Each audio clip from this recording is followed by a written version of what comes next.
আসসালামু আলাইকুম। সবাইকে স্বাগত জানাচ্ছি আমাদের হাতে থাকা সর্বশেষ আন্তর্জাতিক সংবাদে। আপনাদের সাথে আছি আমি আফনান করিম। যুদ্ধবিরতির সময়সীমা সত্ত্বেও আবারও ইউক্রেনে রাশিয়ার 108 বার হামলা। ইউক্রেনে যুদ্ধ বন্ধের বাধ্যতামূলক শান্তি চুক্তি করার আহ্বান চীনের। বাধ্য হয়ে বাঁধের গেট খুলে দিল ভারত। পাকিস্তানের দিকে গড়িয়ে যাচ্ছে প্রশান্তির পানি। ভারতীয় রাফাল যুদ্ধবিমানের নারী পাইলটকে আটক করেছে পাকিস্তান এবং সর্বশেষে চেয়েছিল শক্তি দেখাতে, কিন্তু প্রকাশ পেল দুর্বলতা। নিজ দেশে আবারও তোপের মুখে মোদী সরকার। ইউক্রেন জানিয়েছে সোমবার কিয়েভের মিত্ররা মস্কোকে 30 দিনের যুদ্ধবিরতি শুরু করতে রাজি করানোর চেষ্টা করলেও রাতভর শতাধিক ড্রোন হামলা চালিয়েছে রাশিয়া। ইউক্রেনের বিমান বাহিনী এক বিবৃতিতে জানায়, স্থানীয় সময় রাত 11টা থেকে রাশিয়া 108টি শাহেদ এবং অন্যান্য ধরনের ড্রোন দিয়ে হামলা চালায় শত্রুপক্ষ। এর মধ্যে 50টি ড্রোন ভূপাতিত করা হয়েছে বলে জানায় বিমান বাহিনী।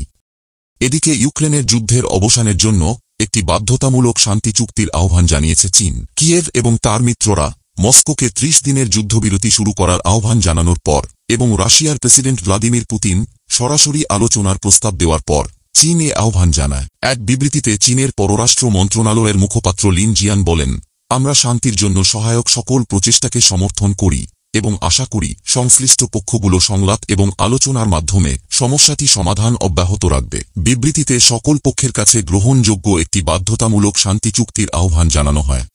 অন্যদিকে অস্ত্রবিরতির পরদিনই চেনাব নদীতে দেওয়া বাঁধের একাধিক গেট খুলে দিয়েছে ভারত। এর ফলে আবারও পাকিস্তানের দিকে পানি প্রবাহিত হতে শুরু করেছে। পহেলগাঁওয়ের হামলায় নিহতের পর ভারত একাধিক কঠোর পদক্ষেপ গ্রহণ করে। এর মধ্যে অন্যতম ছিল পাকিস্তানের দিকে পানি প্রবাহ বন্ধ করা এবং পাকিস্তানি নাগরিকদের দেশ ছাড়ার নির্দেশ।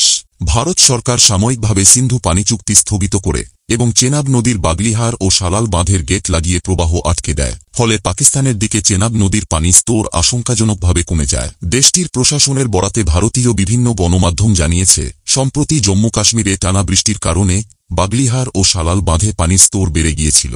বাঁধে অতিরিক্ত পানি জমে থাকায় তা ছেড়ে দেওয়ার প্রয়োজন হয়। বিশেষজ্ঞদের মতে, পানি না ছাড়লে বাঁধের ওপর অতিরিক্ত চাপ পড়ে বিপর্যয়ের সৃষ্টি হতে পারত। যদিও সরকারিভাবে এখন পর্যন্ত বাঁধের গেট খোলার প্রকৃত কারণ জানানো হয়নি। গেট খোলার ফলে পাকিস্তানে চেনাব নদীর শুকিয়ে যাওয়া এলাকাগুলোতে আবারও পানি প্রবাহিত হচ্ছে। এতে নদীর নিচু অঞ্চলগুলো প্লাবিত হওয়ার আশঙ্কা দেখা দিয়েছে। পাকিস্তানি প্রশাসন ইতিমধ্যেই কিছু এলাকায় বন্যার সতর্কতা জারি করেছে।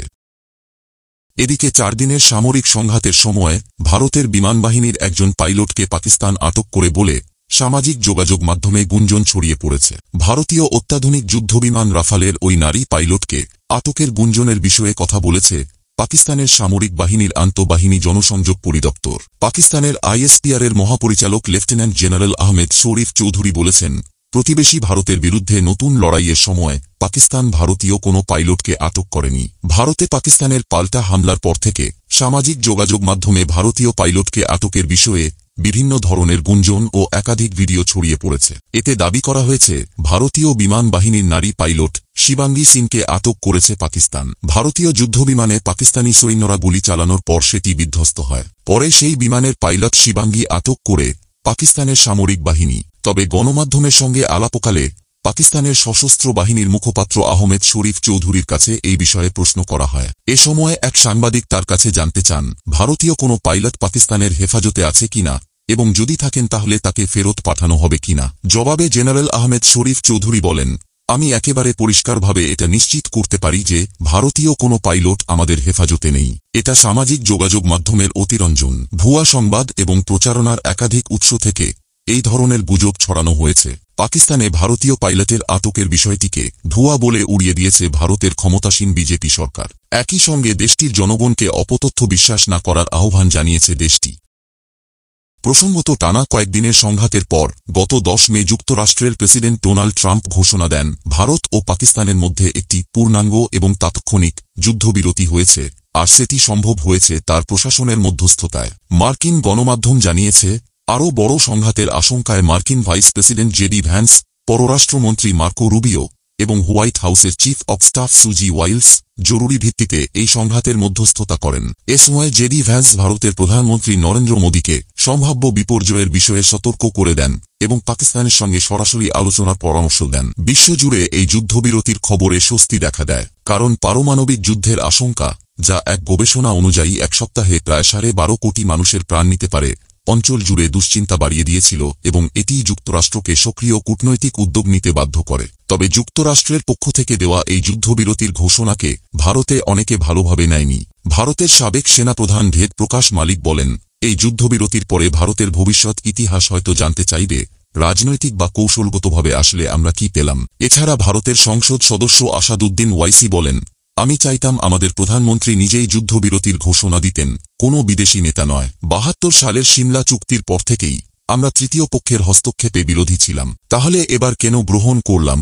আমি আশা করি কাশ্মীর ইস্যু আন্তর্জাতিকভাবে তুলে ধরা হবে না, কারণ এটি আমাদের অভ্যন্তরীণ বিষয়। ওয়াইসির বক্তব্যে মূলত ট্রাম্পের মন্তব্যের দিকেই ইঙ্গিত করা হয়েছে, যেখানে ট্রাম্প বলেন, ভারত ও পাকিস্তানের সঙ্গে কাজ করতে চাই, যাতে হাজার বছরের সংঘাতের পরও কাশ্মীর নিয়ে কোনো সমাধানে পৌঁছানো যায়। মার্কিন প্রেসিডেন্ট ডোনাল্ড ট্রাম্পের যুদ্ধবিরতির ঘোষণা অনেক ভারতীয়র চোখে এসেছে মার্কিন চাপে মোদী সরকারের পিছু হটার নিদর্শন হিসেবে। আর ট্রাম্পের মধ্যস্থতার প্রস্তাব ভারতের বহুদিনের নীতির তৃতীয় পক্ষের হস্তক্ষেপ নয়, তার অবক্ষয় বলেই ধরা হচ্ছে। দক্ষিণ এশিয়ার ভূরাজনীতিতে অনেক সময় ধারণা বাস্তবতাকে ছাড়িয়ে যায়, যতক্ষণ না বাস্তবতা মুখের ওপর এসে পড়ে।